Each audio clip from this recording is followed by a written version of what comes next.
पंडित लाला राम कासी के पंडितों का एक नहायत ही मशहूर घराना था। इतराफ के हिंदू सैकड़ों यात्री हर वक्त इसके मेहमान बने रहते थे। जायदाद भी अच्छी खासी थी। बरादरी के लोग भी एतमाद की नजर से इसे देखते थे। कमोबेश सारे बनारस के लोग पंडित जी को जानते थे। शोहरत की बड़ी वजह कुछ तो ये भी थी कि लाख तमन्नाओं के बाद बुढ़ापे में इसके घर एक बच्ची पैदा हुई। हुस्न और जमाल की ज़िबाई मूरत थी। माँ बाप सबसे ही प्यार करते हैं, लेकिन उसके वालिदैन की सुबह उसे देखे बगैर नहीं होती थी। उसके हुस्न की शोहरत के साथ साथ अब इसके इल्म कमाल की चांदनी भी दूर दूर तक फैल चुकी थी। हर रोज सुबह वो गंगा स्नान करने के लिए निकलती थी तो राह गुजर में सैकड़ों परवाने अपनी आंखें बिछाए खड़े रहते। हया और पारसाई की वजह से वो किसी को भी आंख उठा कर न देख। जैसे पलकें झुकाए घर से निकलती वैसे ही झुकी पलकों के साथ घर वापस आ जाया। तमाम बड़े बड़े शहरों से उसके निकाह के पैगामात आए, लेकिन माँ बाप ने निकाह के पैगामात मुस्तरद कर दिए, क्योंकि वो अपनी बेटी को एक पल भी अपनी आंखों से जुदा नहीं कर सकते थे। वो कोई ऐसा रिश्ता ढूंढ रहे थे जो सारी खूबियों से आरास्ता होने के साथ साथ गर्दमाद बनने के लिए भी तैयार हो। इसलिए जितने भी रिश्ते आते थे इन्हें मुस्तरद कर दिया जाता था। माँ बाप प्यार से अपनी बेटी को मलका कहते थे। बड़े होने पर यही नाम सबकी जुबान पर चढ़ गया। ठीक इन्हीं दिनों में हजरत औरंगजेब आलमगीर की हुकूमत की तरफ से इब्राहिम खान नामी एक शख्स बनारस का कोतवाल मुकर्रर हुआ।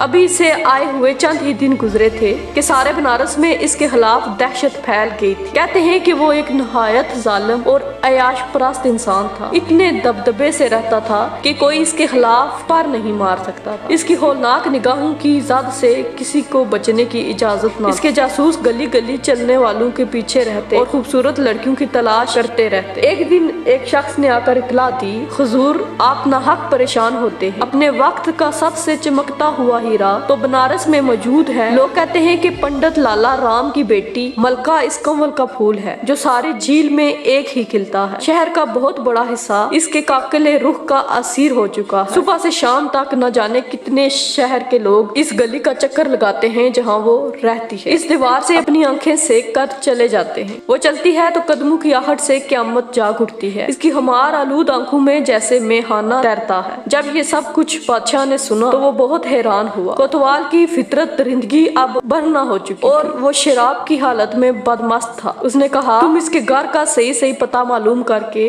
दूसरे दिन जासूसों ने सारी तफसीलात मालूम करके कोतवाल को इतला दी। काशी के फलां महल्ले में बिल्कुल लब दरिया इसका घर है। बिल्कुल सुबह सवेरे वो गंगा स्नान करने के लिए अपने घर से बाहर निकलती है। रात और दिन में इसके घर से निकलने का बस यही वक्त है। आज कई दिन से पंडित लाला राम का चेहरा उतरा हुआ। उसकी आंखों में नींद नहीं आ रही थी। माँ बेटी ने बहुत कोशिश की लेकिन उसने उन्हें कुछ न बताया। इसी तरह 4-5 दिन गुजर गए। एक दिन जब वो बहुत ज्यादा परेशान था तो बीवी ने और बेटी ने दोनों ने मिलकर कोशिश और जबरदस्ती उससे पूछा कि आप असल वजह बताएं कि आप किस वजह से परेशान। पंडित की आंखों का सैलाब थम न सका और वो जोरों कतार से रोना शुरू हो गया। जब उसकी चीखो पुकार बेटी ने सुनी तो बेटी भी रोना शुरू हो। फिर बेटी ने पूछा, अब्बा जान आप इस तरह क्यों गमख्वार हो रहे हैं? आप हमें बताएं क्या हुआ? बेटी के लाख इसरार पर बाप ने कहा, बेटी तुम्हें मालूम है कि यहाँ के कोतवाल के हाथों किसी के बहू बेटी की इज्जत महफूज। बेटी ने कहा, ये तो जानते हैं लेकिन आप बताएं आप क्यों परेशान हैं? बाप ने कहा, बेटी चंद दिनों पहले कोतवाल का एक सिपाही मेरे पास आया था। उसने आकर मुझे संदेशा दिया था कि कोतवाल साहब आपको याद कर रहे हैं और अभी आकर उनकी खिदमत में हाजिर हो। उसी वक्त मेरे पांव के नीचे से जमीन निकल गई थी। मैं जान चुका था कि कुछ गलत होने वाला है। के दरबार में लरजते हुए पांव के साथ किया। बहुत ही हिम्मत करके बहुत ही खुद को समेट कर उससे दरियाफ्त किया कि क्या माजरा है, आपने मुझे दरबार में क्यों याद किया? उसने कहा,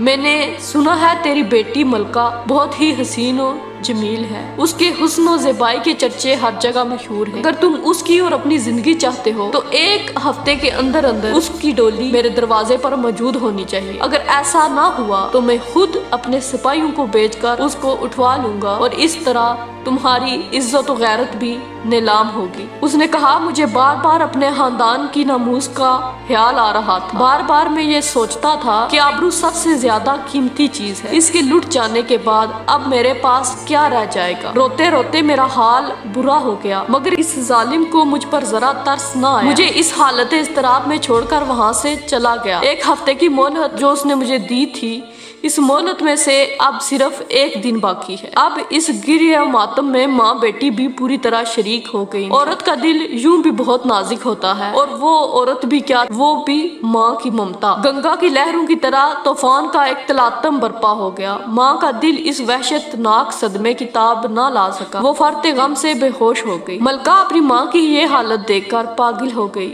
जल्दी से उठकर माँ के मुंह पर पानी छिड़का। कुछ देर के बाद जब माँ को होश आया, पंडित की आंखों का आंसू अभी तक जज्ब नहीं हुआ था। इसने फिर बरबराई हुई आवाज में कहा, एक दिन की मोहलत बाकी रह गई है, जितना रोना है रो लो। कल इसके सिपाही आकर हमारी बेटी को हमेशा हमेशा के लिए हमसे छीन कर ले जाएंगे। कल हमारे घर से मलका की आरती उठे। क्यों ना हम कल सूरज तुलू होने से पहले गंगा की लहरों में डूब जाएं। ये कहते हुए आलम में वहशत में उठकर भागना ही चाहता था। मलका इसके कदमों से लिपट गई और कहा, बाबूजी आशा ना तोड़, वक्त से पहले हमें यतीम ना बनाओ। भगवान की कृपा होगी तो ये गिरा कट जाएगी। ये मान लो अगर वही वक्त आ गया तो हम सब के सब एक साथ ही गंगा जी के चरणों में अपना शन बनाएं। बेटी ने इसरार करके अपने बाप को खुदकुशी से रोक लिया। बेटी ने कहा, आप जाकर उससे कहें कि आखिर बेटी तन है, उसको कपड़े देने होंगे, रुखसती के लिए कुछ सामान भी चाहिए। इतनी जल्दी ये इंतजामात करना बहुत मुश्किल है, इसलिए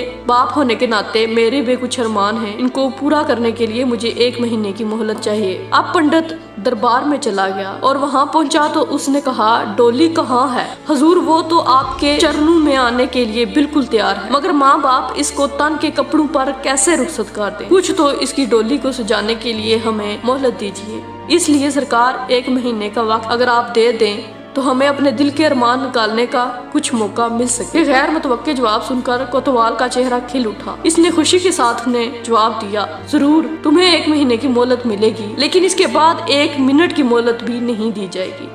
पंडित ने आकर ये सारा माजरा बेटी को सुनाया और मोहलत की खबर सुनकर मलका के दिल की उम्मीदों के चिराग जल उठे। उसे अपने ताई इस मुसीबत से निजात पाने के लिए काफी मौका मिल गया था। वैसे बाप के दिल का बोझ भी कुछ हल्का हो गया था कि वक्ती तौर पर एक बला टल गई। दूसरे दिन मलका ने अपने बाप से कहा, पिताजी मुगल शहजादे जिस तरह का लिबास पहनते हैं बिल्कुल हूबहू इसी तरह के मेरे लिए भी 2 जोड़े तैयार कर दीजिए। बाप ने 1-2 रोज में बेटी की फरमाइश पूरी कर दी, लेकिन बाप सख्त हैरान था कि आखिर मर्दों का पैराहन लेकर वो क्या करेगी। बेटी ने तफसील पूछने से मना कर दिया और सारा सामान जब मुकम्मल हो चुका तो इसने तीसरे दिन रात के वक्त अपने माँ बाप को फैसला कुन अंदाज में कहा, अब मैं आज की रात किसी हिस्से में अपनी मुहिम पर रवाना हो जाऊंगी और मैं ये वादा करती हूँ कि 1 महीने से 2 दिन पहले वापस आ जाऊंगी। मैं जहाँ भी रहूंगी खैर और खैरियत से रहूंगी और अपनी नामूस की हिफाजत कर लूंगी। मेरी गुमशुदगी का राज किसी पर जाहिर नहीं होना चाहिए। इतना कहकर इसने अपने माँ बाप के पांव छुए और अपनी ख्वाबगाह में वापस चली गई। रात के पिछले पहर इसने चौपाल से अपना सदाया हुआ तेज रफ्तार घोड़ा खोला और इस पर बैठकर एक तरफ रवाना हो गई। जुम्मे का दिन था और वहाँ की फजा इस तरह खिलमिला रही थी। शहंशाह हिंदुस्तान सुल्तान औरंगजेब आलमगीर की सवारी सराय हाथ से निकल चुकी थी। मुसाहिबीन खड़े थे। अब खुतबे की अजान हुई और खतीब ने मिंबर पर खड़े होकर खुतबा दिया। अब वहाँ पर जितने भी लोग जमा थे उन्होंने नमाज पढ़ी। औरंगजेब आलमगीर सुनतू से फारिग होकर बाहर तशरीफ ला रहे। जामिया मस्जिद के जीनों पर मुल्क के तूल अर्ज से आए हुए फरियादी अपनी अपनी अर्जियां लिए खड़े थे। सुल्तान जो ही दरवाजे से बाहर निकले, ममलिकत के अराइज नवीस कलमदान लिए दाएं बाएं खड़े हो गए। जो भी फरियादी अपनी अर्जी पेश करता इसकी अर्जी कलमबंद कर ली जाती। हाकम सादर हुआ, कलमबंद कर लिया गया।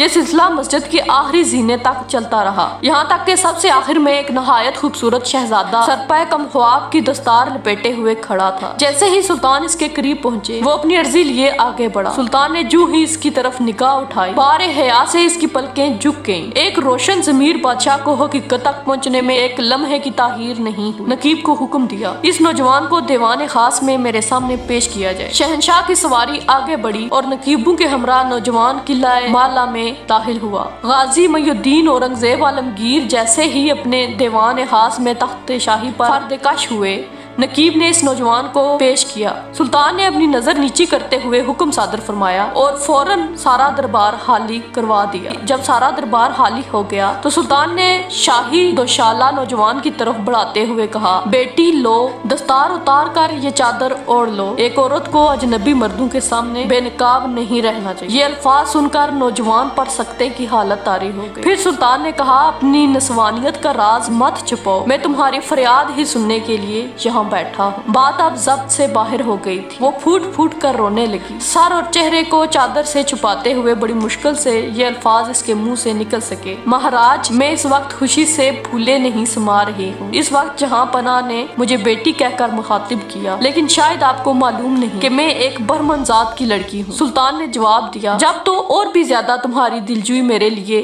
जरूरी हो गई, ताकि ये बेत तुम पर खुल जाए कि इस्लाम अपने फरमारवाओं को कितना फराख दिल बना देता है और जिनको मुंह का वो जिम्मा लेते हैं इनके साथ इनका सलूक कितना हैरत अंगेज और रूह परवर होता है। इसलिए ये जानने के बाद तुम एक बरमनजादी हो, मेरा जज्बा शफकत फिर तुम्हें बेटी के साथ मुहातिब करता है। मलका ये जवाब सुनकर हैरत मसरत के अथाह समंदर में डूब गई। सुल्तान का इशारा पाकर अब इसने अपनी दर्दनाक कहानी सुनाई। समात के दौरान सुल्तान का हाल काबिल दीद था। एक रंग आता था और एक रंग जाता था। कभी पलकें भीग जाती, कभी फर्त गम से चेहरा सुर्ख हो जाता। इसी आलम इज़्तिराब में कहानी तमाम हुई। जब वो अपना तमाम किस्सा बयान कर चुकी तो सुल्तान ने अपना हुक्म सुनाया।